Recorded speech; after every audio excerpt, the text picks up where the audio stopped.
Pozdrav svima. Želim podijeliti s vama još jednu temu vezanu za Krista.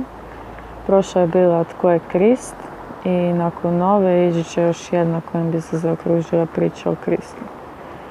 Smatram da je poznavanje Krista najvažnija tema za jednog kršćanina, obzirom da kršćanin znači kristoliki. A ova tema je zapravo važna za svakog čovjeka, jer nam je ime Isus Krist dano od Boga kao jedino ime po kojem se možemo spasiti. Zanimljivo je da svaka religija koju imamo u svijetu u ovom ili u onom kontekstu dotiče se Isusa Krista.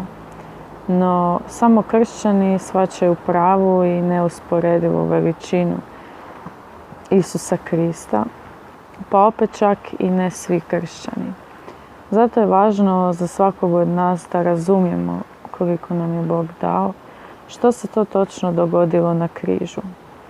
Pa eto, pripremite svoje Biblije, pripremite svoje srce i prije svega svoj duh i razmotrite temu pred vama. Misteriju uskrsnuća snimio je naš dragi brat Davor u 2 dijela i linkove tih videa imate u opisu ovog i u komentarima. A ja vam predstavljam jednu skraćenu verziju prvog dijela. I prije toga jedna molitva prije predavanja. Znači, dragi Oče, hvala ti za tvoju ljubav i za sve što si učinio i što činiš za svakog od nas. Pomozi nam, Oče, da te što bolje upoznamo i daj nam, Oče, mudrosti i ustrajnosti da vršimo tvoju volju u našim životima i u ovom svijetu, da budemo tvoji ambasadori. Hvala ti, Oče, za tvoju riječ i za tvoje pismo koje si nam dao, kako bi znali odbaciti od sebe sve što nije od tebe i kako bi bili sposobni za svako dobro djelo. Hvala ti za tvog Svetog Duha kojeg si nam dao, kako bi imali snage sve to i činiti. Hvala ti za ime Isus Krist koje si nam dao kako bi nas mogao vratiti sebi i hvala ti za otkupninu koju si platio za nas.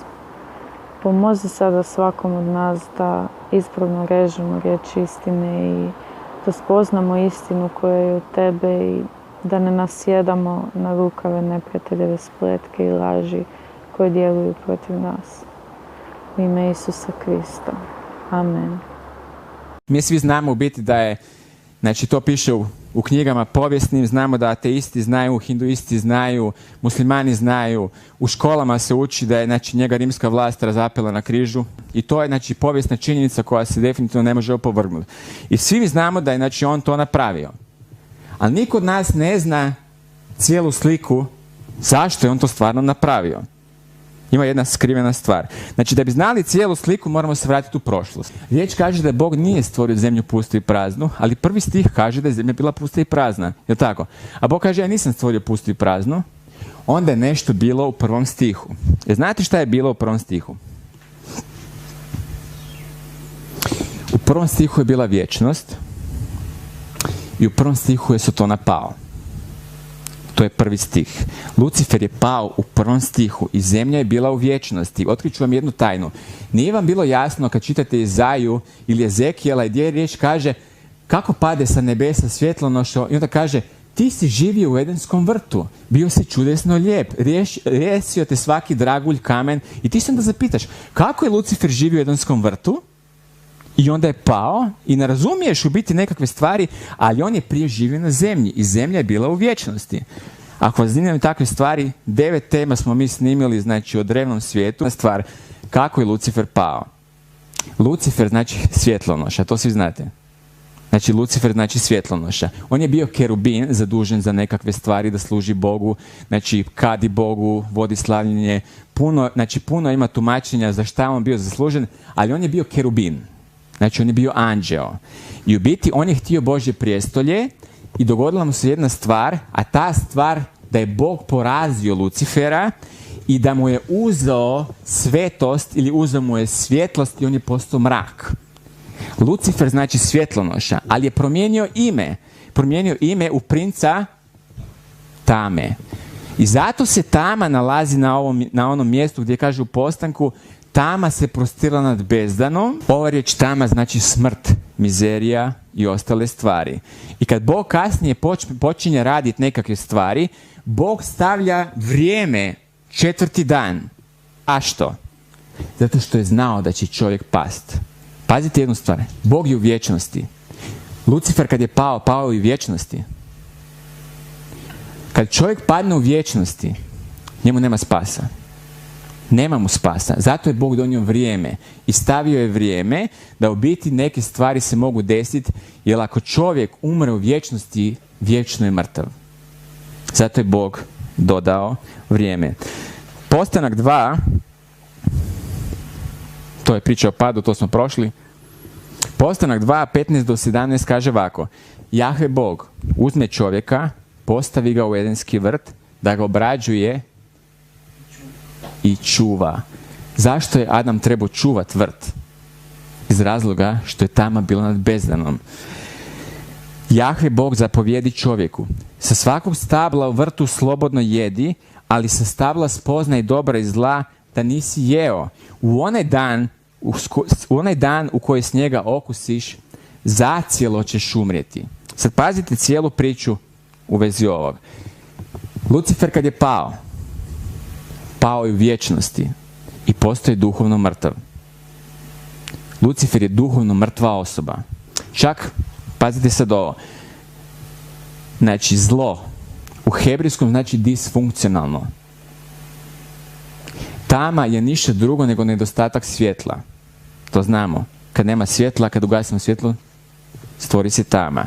Znači, zlo je bilo u postanku tamo i smrt je bila u postanku nad bezdanom. To se jasno vidi. Ali Adamu nije moglo ništa. Je tako? Do jednog određenog trenutka. Koji je to trenutak bio? Kad je Adam prekršio Božju riječ. Kad je Lucifer pao i duhovno umro, on je samo čekao jednu stvar.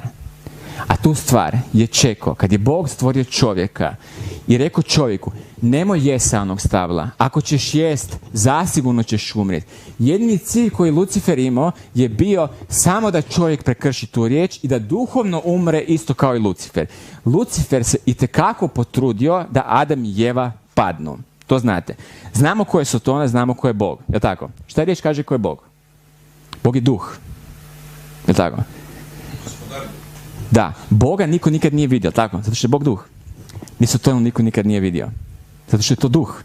Je tako? Sotona je duh koji je zaposjeo zmiju. To nije slika. Sotona je zaposjeo zmiju i nagovorio je Evu da sagriješi protiv Boga da bi duhovno umrli. I Adam i Eva su sagriješili i duhovno su umrli. Jel' tako? Adam kad je pojeo, znači sa stabla, spoznaje dobra i zla, Adam nije fizički umro. Riječ kaže da Adam nastavio živjeti 930 godina poslije toga, ali je nastavio živjeti duhovno mrtav, isto kao što je Lucifer duhovno mrtav. To je Bog istjerao Adama odmah iz vrta. Znate zašto? Kada bi Adam pojeo sa stabla života, riječ kaže da bi živio vječno. Riječ kaže živio bi na vijeke, što znači da bi živio vječno. Kada bi Adam duhovno mrtav pojeo to, on bi vječno bio duhovno mrtav. Bog više nikad ne bi mogao doći u ljudskom obličju i žrtvovati samog sebe. Nikad. I cijelo čovječanstvo bi bilo u propasti. Zato je Bog odmah istjerao Adama van iz vrta da on ne bi jeo sa stabla koje mu daje vječnost. Adam, znači, napravio to što je napravio, dogodila se jedna stvar na kugli zemaljskoj i puno ljudi ne zna šta se dogodilo. A znate šta se dogodilo? Cijela zemlja se zavila u crno i cijela zemlja je potpala, znači pod bezdan ili potpala pod Sotonin utjecaj. I kad čitamo Postanak 1.28, ovo se zove zemlja bez zakona. Sad ćete shvatiti jednu stvar. Kad je Adam pogriješio, postoji samo jedan zakon na zemlji. A taj zakon je bio, nemoj jest sa stabla spoznaj dobra i zla. Nijedna druga Božja riječ nije postojala. Samo ta riječ. I Adam je pogriješio i prekršio tu riječ. I nakon toga je nastao nered. Nastoji takav nered na zemlji da je to strašno. Zašto je nastao nered? Čitamo dalje. U Postanku 1.28 riječ kaže ovako: i blagoslovi Bog i reče im: plodite se i množite i napunite zemlju i sebi je podložite. Vladajte ribama u moru i pticama u zraku i svim živim stvorovima što puze po zemlji. Adam i Eva su dobili autoritet od Boga da vladaju nad cijelom kuglom zemaljskom. I Bog je rekao: cijelu zemlju sebi podložite. Cijelu zemlju. Ali Adam je sagriješio i svu tu vlast je predao Sotoni. I odjedanput je cijela zemlja počela doživljavati smrt. Znamo šta se dogodilo, da je prvi koji je stradao je bio Abel. Prvo je bila duhovna smrt Lucifera, onda je bila duhovna smrt Adama i Eve i onda je krenula fizička smrt. Odmah nakon toga je krenula fizička smrt. Fizička smrt je bila Abelova. I nakon toga Kain je počeo ubijati i Tubal Kain je počeo ubijati. Cijela porodica od Tubal Kaina je počela ubijati i čovjek je rekao ovak: ubio sam čovjeka radi toga i toga. Kaže: ubio sam i dijete. Kaže: zato što me ne znam što je bilo uvrijedilo, ranilo. Kaže: ako je Kain bio osvećen, ja ću biti osvećen 77 puta, koliko već, nebitno.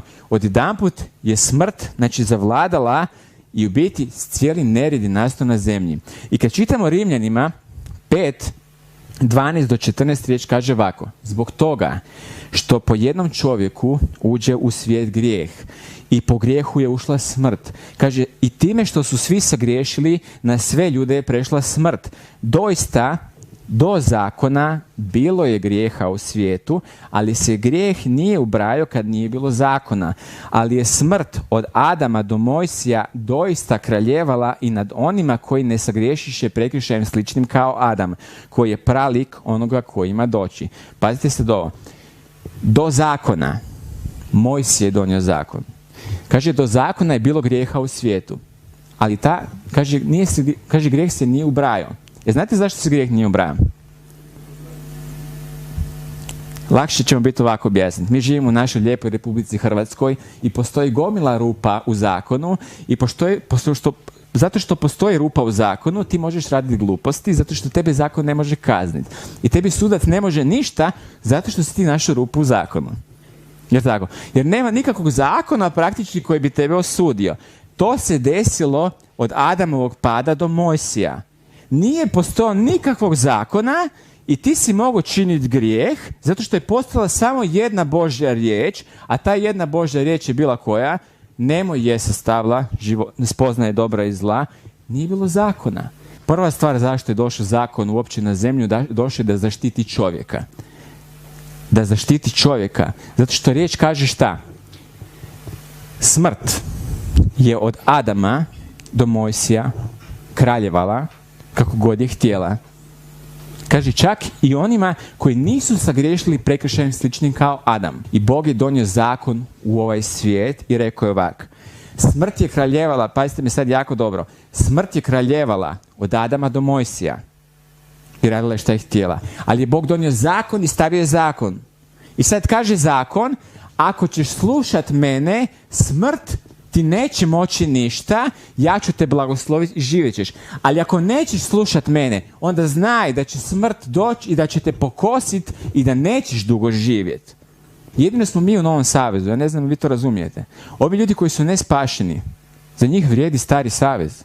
Oni nisu u savezu milosti. Oni ne znaju koliko će dugo živjeti. Iz razloga što uvijek može doći prokletstvo i sve ostale stvari da ih uništi.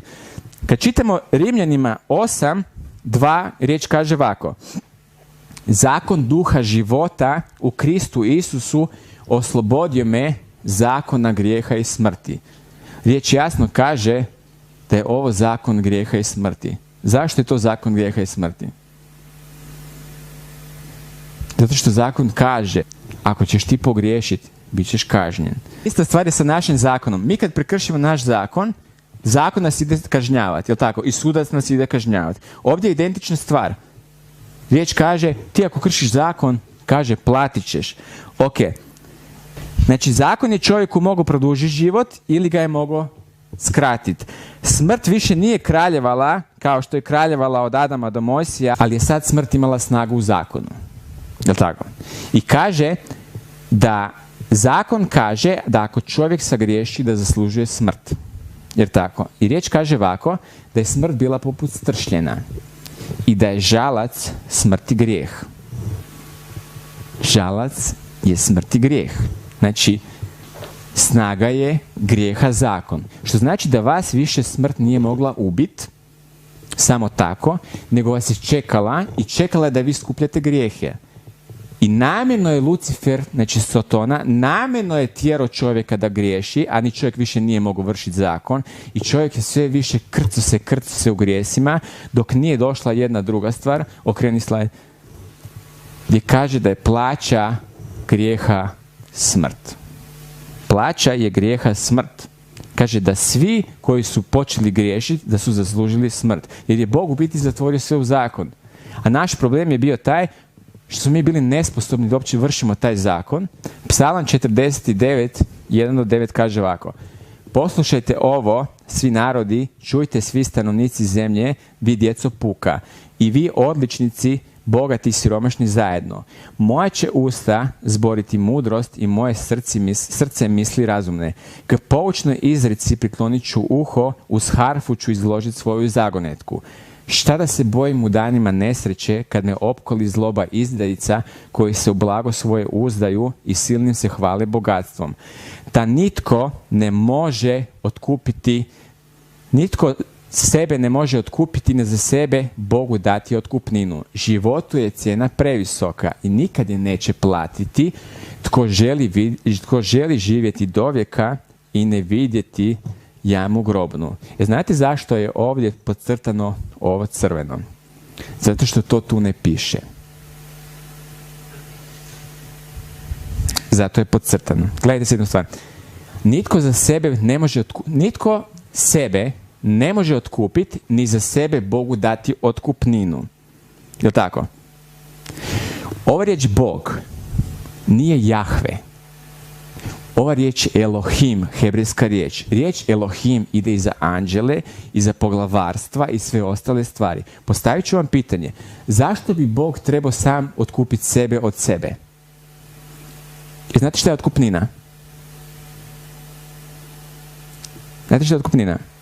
Otkupnina je kad ja otmem vaše dijete i nazovem vas i kažem vaše dijete je kod mene, ako hoćete vidjeti vaše dijete morate mi uplatiti toliko i toliko. Otkupninu traže otmičari.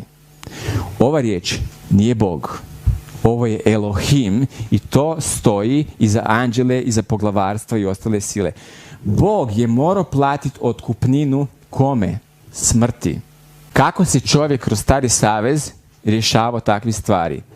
Čovjek je pogriješio i zakon je rekao ovako: prinosi golubicu, prinosi janje, prinosi ovo, prinosi žrtvu i u biti se, znači grijeh se u biti, znači stavljao, znači ruka se polagala na životinju i grijeh se u biti prenašao sa čovjeka na životinju i životinja se morala ubiti iz razloga što je plaća grijeha smrt. I u biti ako si htio živjeti, ti si morao non stop prinositi žrtve.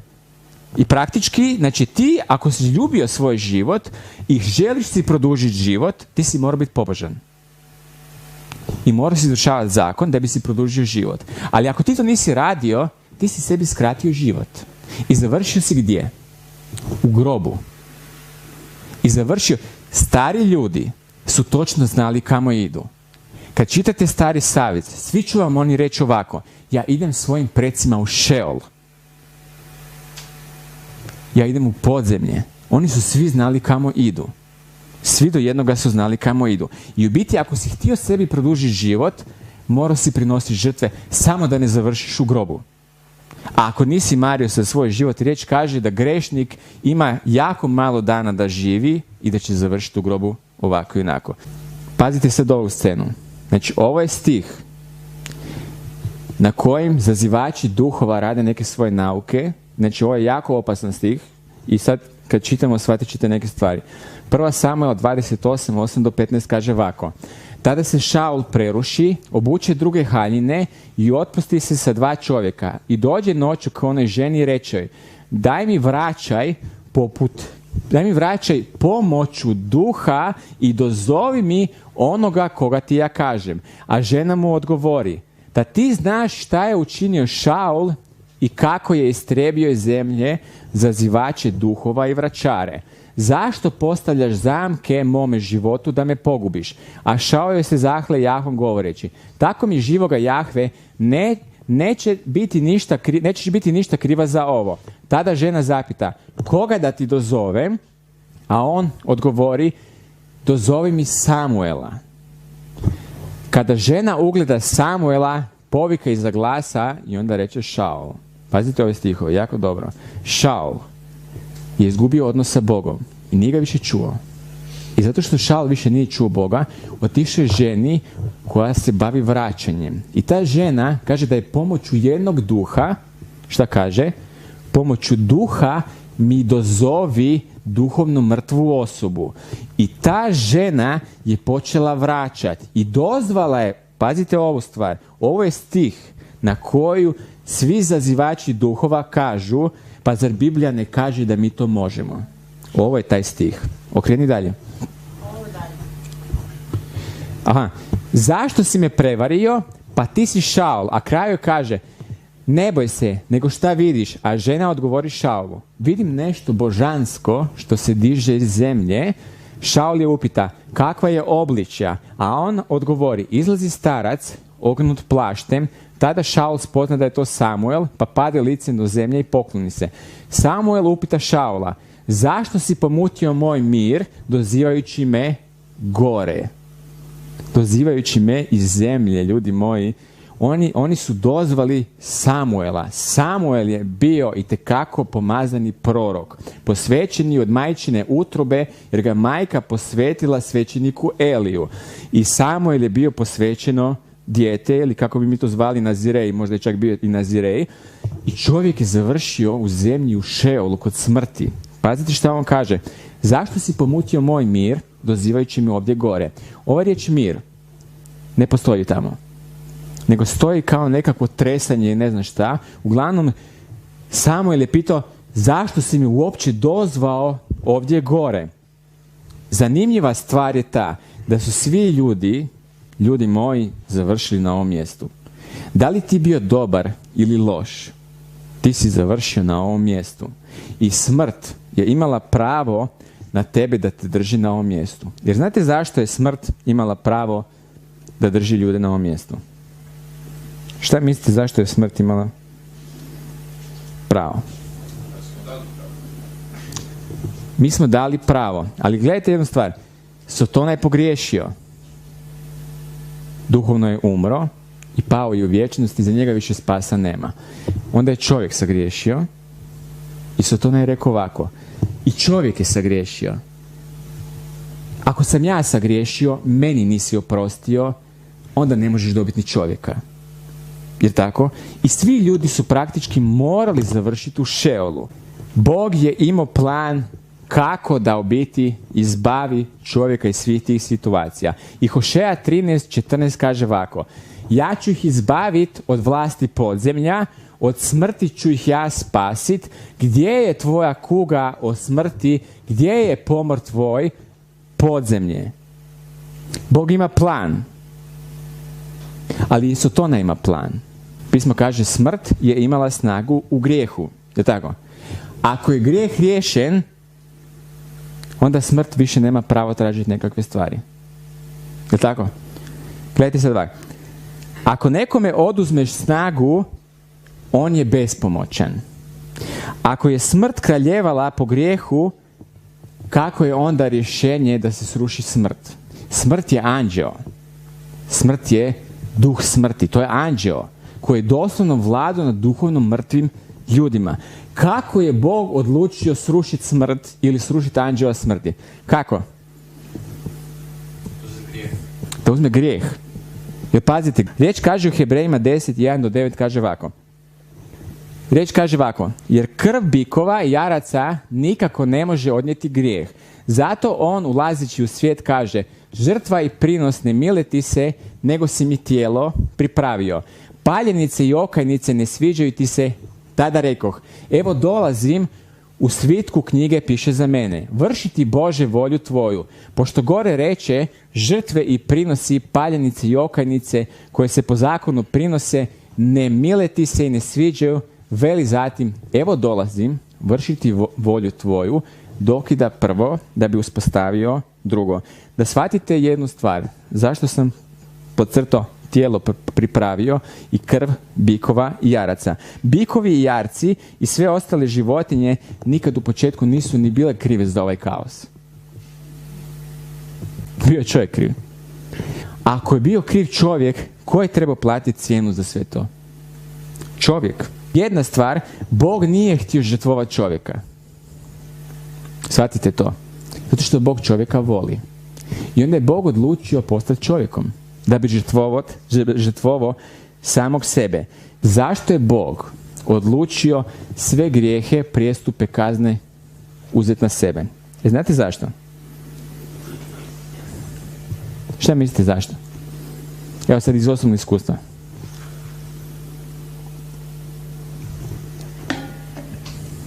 Zato što je dobar otac. Zato što je dobar otac. Bogu u postanku su bili oteta djeca. Sad ćete shvatiti cijelu priču. Adam i Eva su bili njegova djeca. Kaže da je stvorio, znači Adama i Evu, čovjeka na svoju sliku. Mi znamo što znači na svoju sliku. Moja djeca liče na moju sliku. Vaša djeca liče na vašu sliku. On je htio imati djecu. Bog je htio imati djecu. Većina ljudi to ne razumije. Adam i Eva su bili njegova djeca. Ali neko ih je oteo u postanku i oni su duhovno umrli. I taj koji ih je oteo je tražio otkupninu za njih. Zato je Bog došao da plati otkupninu. Zašto? Zato što je Bog dobar otac. Bog je dobar otac. Ja sam pričao s jednom osobom nedavno i on je pričao o svom prijatelju i njegov prijatelj je prokockao nekakve stvari, zadužio se u ogromne dugove i čovjek, znači njegov tata, proda kuću. Čovjek je sve prodao da bi izvukao sina van. I ovaj priča s njim i kaže, pa ono, čovječe, pa to ti je stari je prodao sve za tebe, znači da bi tebe izvukao van. A ovaj njemu kaže, pa da, ali to je moj tata. Kaže ovaj s druge strane, da si misli, pa da, čovječe, pa to je moj tata. Ista stvar je sa Bogom Ocem. Bog je otac. Zato se otac ponudio, znači da nas otkupi kao njegovu djecu. Kad čitamo Matej 20 do 28, riječ kaže ovako. I sin čovječi nije došao da bude služen, nego da služi i da svoj život da kao otkupninu. Kad čitamo Hebrejima 2, 14 do 15, riječ kaže ovako. Pa budući da djeca imaju zajedničku krv i meso i sam on tako postade u tome sidionikom, da smrću obeskrijepi onoga koji imaše moć smrti, to jest đavla. Pa oslobodi one koji od straha pred smrću kroz sav život bijahu podložni ropstvu. Šta kaže? Moć smrti je imao Sotona. Moć smrti je imao Sotona. Da bi Bog izbavio nazad djecu, morao je doći u krvi mesu. Morao je doći u krvi mesu. Jer od početka u krvi mesu Adam i Eva su sagriješili. Da bi Bog izvukao nazad Adama i Evu, morao je doći prvo u krvi mesu. Da bi mogao napraviti otkupninu. Filipljanima 2, 6 do 7. On, trajni lik Božji, nije se kao plijena držao svoje jednakosti s Bogom, nego sam sebe opljeni, uzevši lik sluge, postavši ljudima sličan, oblečju čovjeku nalik. Kaže da je postao Bog, je postao ljudima sličan. Obličjem čovjeku je nalik postao. Je tako? Ali on je još uvijek Bog.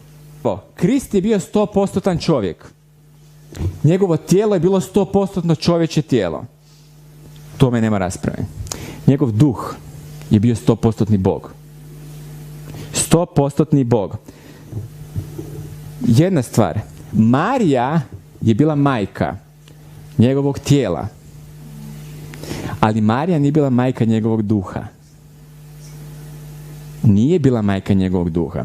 I kad čitate Hebrejima 12:9, riječ kaže ovako: zatim tjelesne smo oce imali odgajateljima i poštivali ih, pa nećemo li kudikamo više podlagati se ocu duhova te živjeti. Samo jedan je otac duhova i nigdje u pismu ne postoji majka duhova. Nigdje u pismu nije bila majka duhova. Marija je majka Isusovog tijela. Marija je bila majka Isusovog tijela, ali nije bila majka njegovog duha. Bog, otac duhova, je bio otac sam u Kristu. Objasnit ću vam malo ovako. Možda ćemo reći ovako: ima Isus Krist, jel tako? On se zove Isus Krist. Možemo reći da je tijelo bilo Isus, a da je duh bio Krist. Marija je bila majka Isusa, ali nije bila majka Krista. Krist je duh, a tijelo je tijelo. Tijelo je ljudsko, a duh je bio Božji. 1. Petrova 2:22-23 kaže ovako: on koji grijeha nije učinio, niti su mu usta prijevaru izustila, on koji na uvredu nije uvredom uzvraćao i mučen nije pretio, prepuštajući to sucu pravednom. On nikad nije učinio grijeh i nikad nije vratio uvredu za uvredu. Nikad nije vratio uvredu za uvredu. Niti kaže kad je bio mučen, nije se prijetio. A koliko mi uvredu za uvredu vratimo, a kad nas muče, onda se prijetimo Božjim sudom, jer u biti znaš ti koga ti diraš. Kaže, on nije vratio uvredu za uvredom, nije se prijetio. Ne samo to, on nikada nije pogriješio, ljudi moji, on nikada nije pogriješio. Ako on nikada nije pogriješio i nije učinio niti jedan grijeh, na njega smrt nema nikakvo pravo. Zato što čovjek nikad nije pogriješio, a zakon kaže onaj koji pogriješi, taj zaslužuje smrt. Ali ovaj čovjek, ljudi moji, taj nikad nije pogriješio. Kaže ovako: plaća je grijeha smrt. Što znači da Krist nikad nije mogao umrijeti jer nikad nije pogriješio. Njemu niko ne može ništa. Zakon mu ne može ništa jer on nikad nije se pogriješio zakon. Čovjeka niko nikad ne može ubiti. Ja ne znam jeste vi to svjesni. Oni kažu da su ga htjeli ubiti na gori i da su ga htjeli baciti kad je bilo i ona litica. Htjeli su ga baciti s toga. Riječ kaže, on je samo prošao između njih. Kaže, kad je bio u onom vrtu, kad su došli pred njega i pitali ko je Isus Krist, on kaže, ja sam. Oni svi padnu na noge. Nikog njega nije moglo likvidirati. Njega smrt nije mogla likvidirati. Čovjek je neporočan. Neporočan čovjek. On je mogao živjeti. On je živio 33,5 godine. On je doslovno mogao živjeti ko zna koliko. Ivan 10:17-19 kaže ovako: zbog toga me i ljubi otac, što polažem život svoj da ga opet uzmem. Kaže, niko mi ne oduzima život. Pazite ovo. Meni niko ne oduzima život, nego ga ja sam od sebe polažem. Vlast imam položiti ga, vlast imam opet uzeti ga, tu zapovjed sam primio od oca svoga. Među Židovima ponovno nasta podvojenost zbog tih riječi. Njemu niko ne može uzeti život. Jer je čovjek neporočan. I on kaže, meni život niko ne oduzima. Kaže, ja ga dajem. Ali dajem ga kao otkupninu. Luka 23:33. Na ovom mjestu se odigrala otkupnina. Jel volite gledati filmove? Znate kad ima nekako mjesto i na tom mjestu su se našli da naprave nekakvu razmjenu i da se otkupe nekakve stvari. Ovo je to mjesto. Ovo je to mjesto. I kaže, kad dođeš na mjesto zvano lubanja, ondje razapiše njega i zločince, jednog s desna, drugog s lijeva. Mjesto zvano lubanja. Lubanja je kosturska glava. Ovo je prijestolje smrti, ljudi moji. Ovdje se trebala odigrat, znači razmjena, i ovdje se trebala odigrat otkupnina. Ok, okreneš. Matej 27:45-46. Od 6. ure nasta tama po svoj zemlji do ure 9. Od 9. uri povika Isus iza glasa: Eli, Eli, lema sabahtani. To će reći, Bože moj, zašto si me ostavio? Pazite stihove. od 6. ure nasta tama po svojoj zemlji.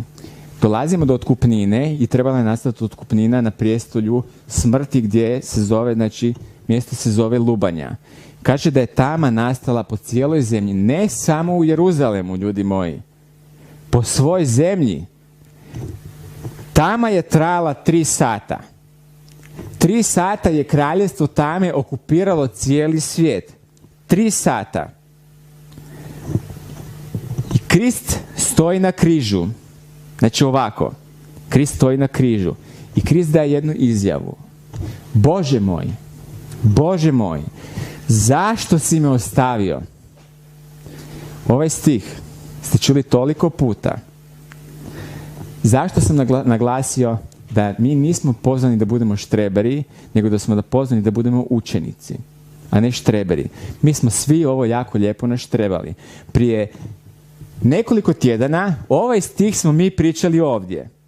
Ovaj stih. I neću reći ko je šta rekao, nebitno ko je šta rekao. Jedna osoba je rekla, ovo je agonija od Krista, i Krist je rekao u biti, kak se zove, bio je u agoniji i rekao je, Bože moj, zašto si me ostavio? Ja čujem to, ja kontriram to iz razloga što sam ja imao nekakvu nauku, ja kažem ne. Nije on bio u agoniji, nego je u biti grijeh je otišao na njega i Bog je okrenuo glavu i Krist je duhovno umro i zato je, znači, sin se odvojio od oca i zato je rekao, Bože moj, zašto si me ostavio? To je nauka koju sam ja čuo. To je nauka koju sam ja čuo davno prije u crkvi. I sad si ja razmišljam jednu stvar. Ok, znači meni nije jasno. Znači, riječ kaže u biti da mi smo primili tvoju pravednost i da u biti moj grijeh je otišao na tebe i ti si duhovno umro. Ti si tjelesno umro i po mojoj nauci, što sam ja prije razmišljao, ti si duhovno umro.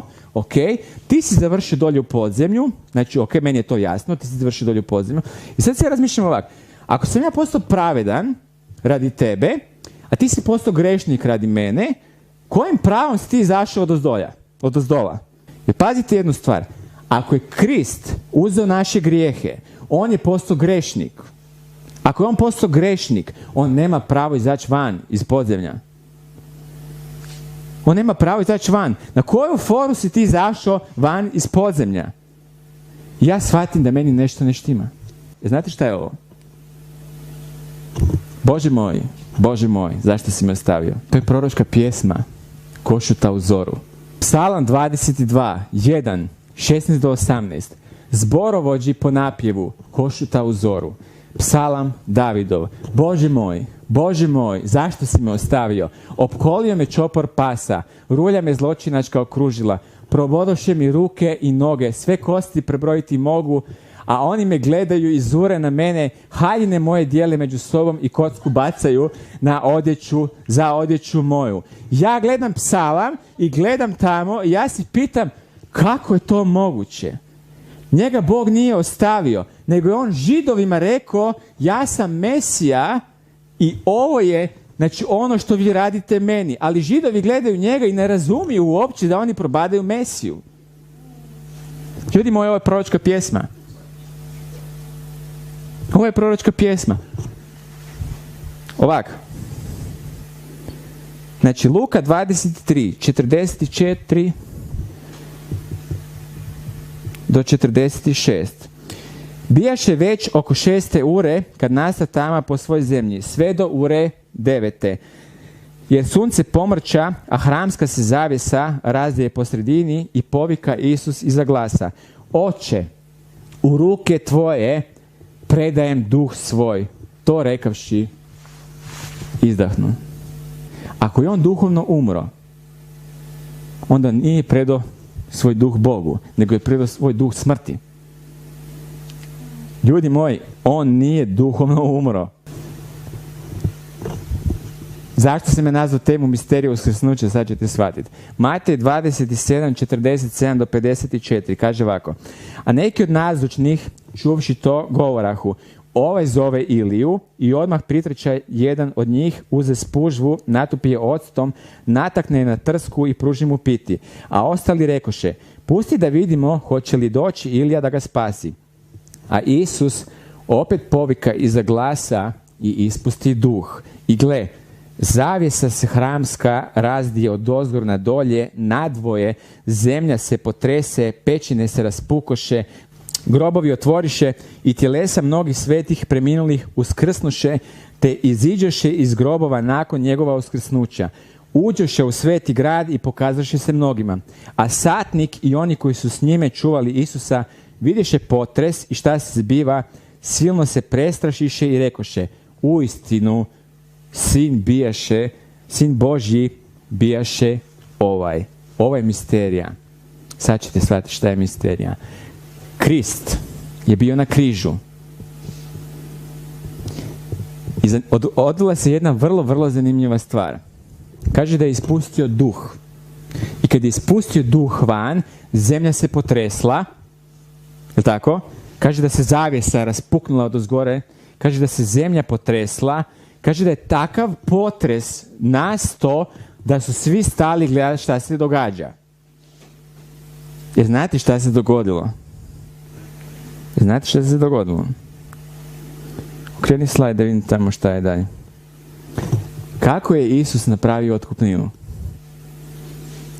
Sad pazite jednu stvar. Kako je Isus napravio otkupninu? Kad je Lucifer sagriješio, on je duhovno umro. Kad su Adam i Eva sagriješili, oni su duhovno umrli. I Bog dolazi u ljudskem obličju. I sad shvatite jednu stvar. Bog nikada nije pogriješio. Nikada. Ali ako Bog sada pogriješi i preuzme sve naše grijehe na sebe, Bog će pogriješiti. To je ono što je Lucifer htio od početka. Izaja 52, 13 do 15. Ide ovako. Gle, uspjeće sluga moj, podignut će se, uzvisit će se i proslaviti. Kao što su se mnogi užasnuli vidjevši ga, tako mu je lice bilo neljudski iznakaženo, te obličjem više nije ličio na čovjeka. Tako će on mnoge zadivit narode i kraljevi će pred njim usta zatvoriti. Vidjet će ono o čemu im nitko nikad nije govorio, shvatit će ono o čemu nikad nisu čuli. Zašto smo pričali o vremenu? I zašto sam namjerno uveo u vrijeme od početka? Namjerno sam vas uveo u vrijeme, jer znate kako izgleda osoba kad je bolesna? Jer znate kako izgleda osoba sa rakom? Jer znate kako izgleda osoba sa nekakvom deformacijom? Jer znate? To je ovaj stih. Ljudi moji, to je ovaj stih. Krist je bio na križu. Stajao je ovako. I nije sagriješio. On nije sagriješio. I kaže, tama je nastala 3 sata na zemlji. Pomrčina, sve. I smrt je čekala da Krist preuzme grijeh na sebe da umre. To znači da bi Krist završio vječno u Šeolu. Jel' tako? I Krist nije preuzeo ni jedan jedini grijeh. Ni jedan jedini grijeh Krist nije preuzeo. Samo do jednog trenutka. Čekao je i kaže da je izdahnuo. I kad je izdahnuo, on više nije bio u tijelu. I kaže da su svi, pazite ovo jako dobro, da su svi grijesi od početka vremena do kraja vremena. Zašto sam vam rekao? Od vječnosti do vječnosti on je i u sredini je vrijeme. Krist je sve grijehe od Adama do zadnjeg čovjeka preuzeo na svoje tijelo i kaže da mu se tijelo izdeformiralo, lice mu je bilo neljudski iznakaženo i više nije ličio na čovjeka. Kaže riječ ovako, on je naše bolesti uzeo, naše mane i sve ostale stvari na svoje tijelo, ne na svoj duh, na svoje tijelo. I kaže da mu se tijelo totalno izobličilo i više nije ličio na čovjeka. Ali je to napravio na način da je čekao. Čekao je, ispustio je duh van i onda je sve otišlo na njega i otišlo je dolje u Šeol.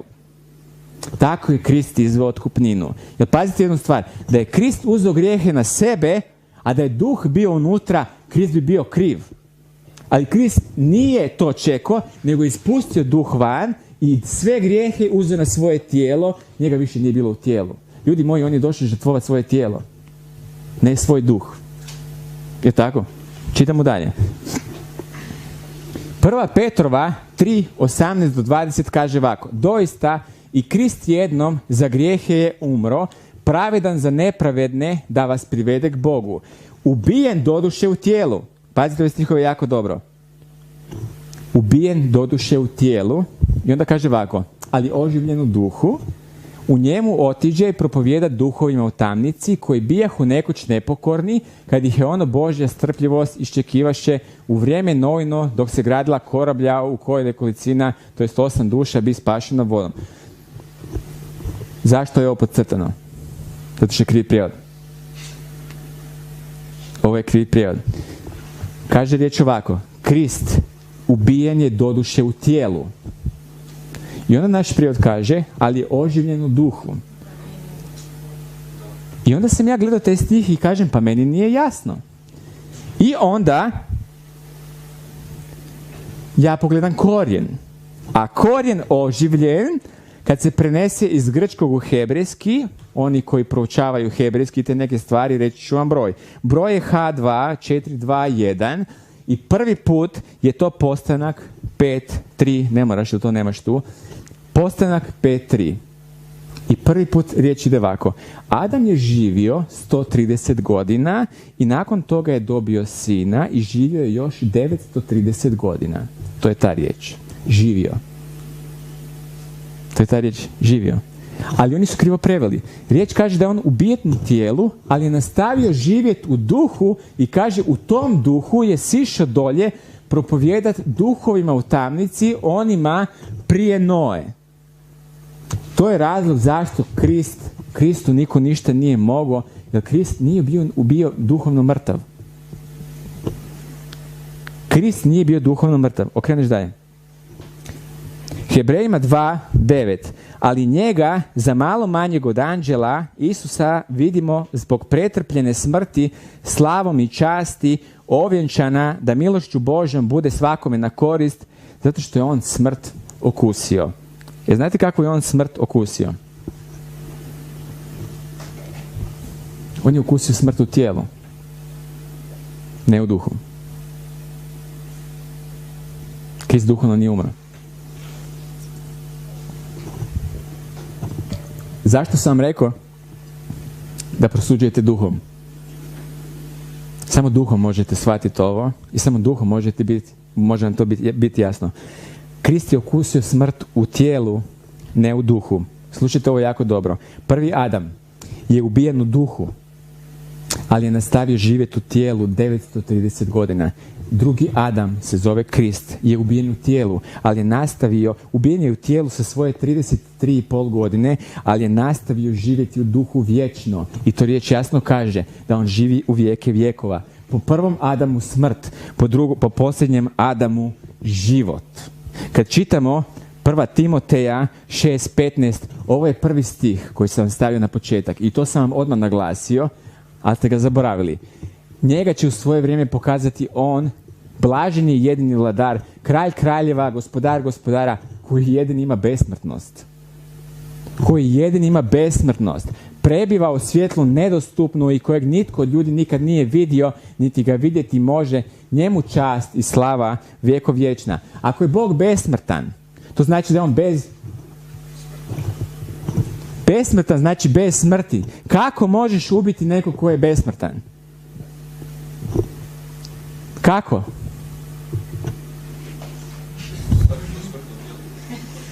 Kako možeš ubiti nekog ko je besmrtan?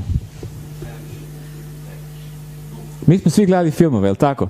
I bude čovjek besmrtan, pogazi ga auto, on se digne. Besmrtan znači bez smrti. Besmrtan, bez smrti. Čovjek je bez smrti, nema smrti na njemu. Čovjek je besmrtan.